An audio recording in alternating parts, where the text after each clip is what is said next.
Sometimes persistence doesn't bring you the desired outcome. It keeps you long enough in the game to figure out how it actually works. As you all know, I bring you a logical framework as touching generally acceptable truths. Why is this necessary, you say? It's necessary, and in fact, you need to listen. You need to listen to this.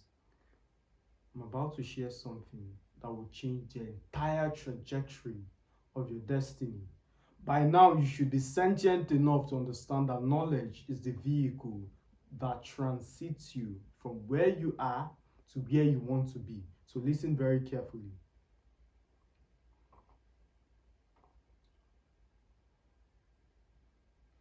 Logical framework helps keep you steady, helps empower belief as touching axioms. For instance, the axiom, as a man thinketh, so he is, which is the underpinning phrase for things like manifestation, the law of attraction.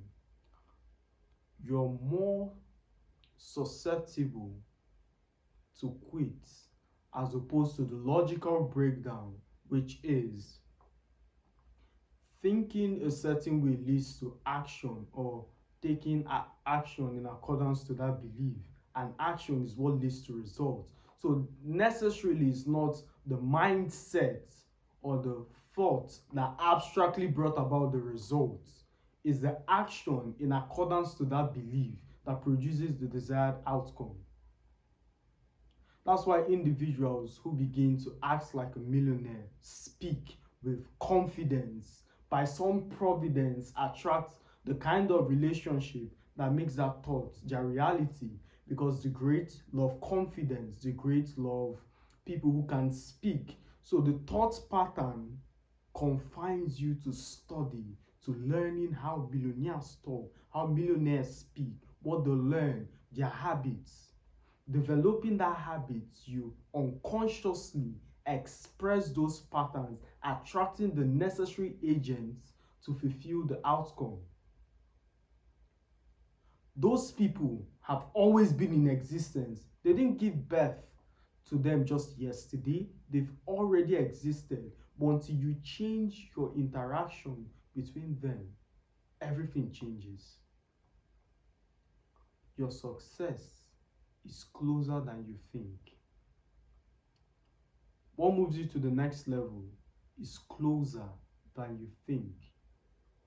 A huge majority has this mindset. In order to do something, it needs to be difficult. In order to get a perfect surgery, I need to fly to Dubai. I need to go somewhere far. And you notice, after taking these difficult and stringent actions, looking next door, you found a more qualified doctor, you found a more qualified product, a more qualified place that can offer the same service or even better. Why?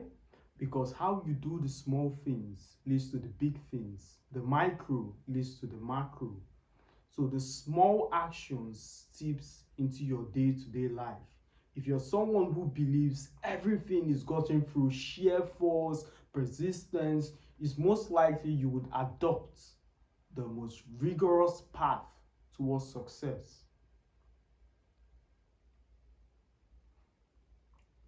Before we move on, let me iterate. I'm in no way disputing hard work. I'm in no way encouraging laziness. I'm not saying you should not work hard, or submitting yourself to process is somehow a loser's game, or always take the easy way out. All I suggest, rigorous and struggle isn't always the answer. So back to the initial illustration.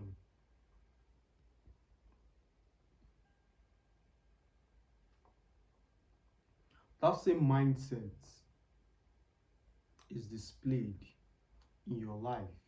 You think the best way to success is through working 16 hours a day and Let's not diverge.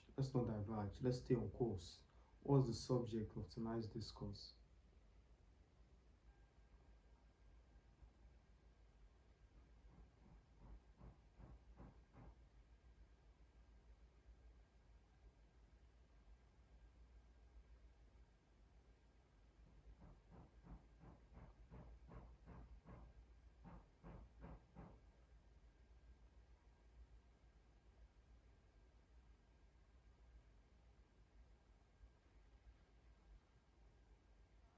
Yeah, apologies. As usual, I do not script my content, and lately I have a lot on my table. The reason I do not script my content or prepare is not because I'm lazy or I deem myself too intelligent to submit to process of preparation, perhaps, but preparation requires you to consult other people's material, and there's nothing wrong with that. But it means you're teaching out of a place of logic as opposed to experience. Yes, I'm not advocating the disregard of predecessors. No. Anybody who's met me knows I'm a student of history. I love to study history because those who do not study history are condemned to repeat it. So, consultation of history and other people's material is in my own free time, of which I would apply into my own life. Then the experience is distilled into a subject coupled with anecdotes from personal experience and life fables. Not Aristotle said this or Plato said this. As wonderful as all those names you have called, how have you put this philosophy into practice? This is the problem I have with professors. I say to them, faced with the problem pertinent to your situation, you would crumble. As a man thinketh, so he is. What happens when your decision or your desired thought hasn't materialized in 6 months, 12 months, and every single person you said, check me out in the next 2 years, you're forced to bow your head in shame because you have little to no result to back up your claim? What happens then? What happens? So these are things you have to take into account. So when I pause like this, and it's very unprofessional of me to pause and take long time to recollect my thoughts, but I try as much as possible to ensure that the discourse aligns to the initial subject. It's better for the long pause to be seen as a humiliation to my intellect as opposed to teaching something that diverges from the original point.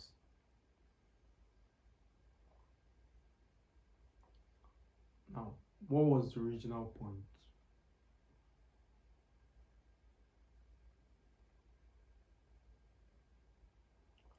Persistence doesn't bring the desired outcome. It only keeps you long enough to figure out how it works. Sometimes. Now, in general, you can be persistent and receive an outcome.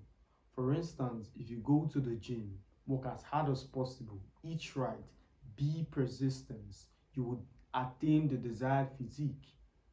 For instance, if you work hard as possible, develop your skill, you're due for promotion. But looking at it from an exceptional standpoint, there are times where you do not have sufficient knowledge to apply persistence. In my case, in the YouTube journey, I applied persistence, but I had little idea of how it works. The SEO optimization and all of this esoteric concepts was until recently that I applied, began getting views. Had I given up, the SEO optimization would be off the table. I've gotten requests to optimize my channel from various Instagram accounts.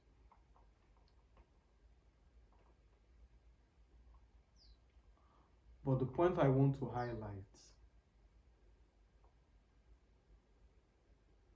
persistence sometimes doesn't give you the outcome. but you have to be long enough, persistent enough to know how this works. How this works. So stay persistent, figure out how it works. In fact, this is where networking comes into play. Having a robust group of individuals whom have phenomenal understanding at each sectors. Had I been with a powerful network, I would have been farther up ahead. Why? Because you can leverage on their experience. For instance, starting a company, especially a software company, there are so many things that goes on the back end you have zero idea about. In fact, back end literally, the back end of your company or the platform itself, the website, should be safeguarded. There are so many logs. You have to make sure there's no internal compromise as well as external compromise.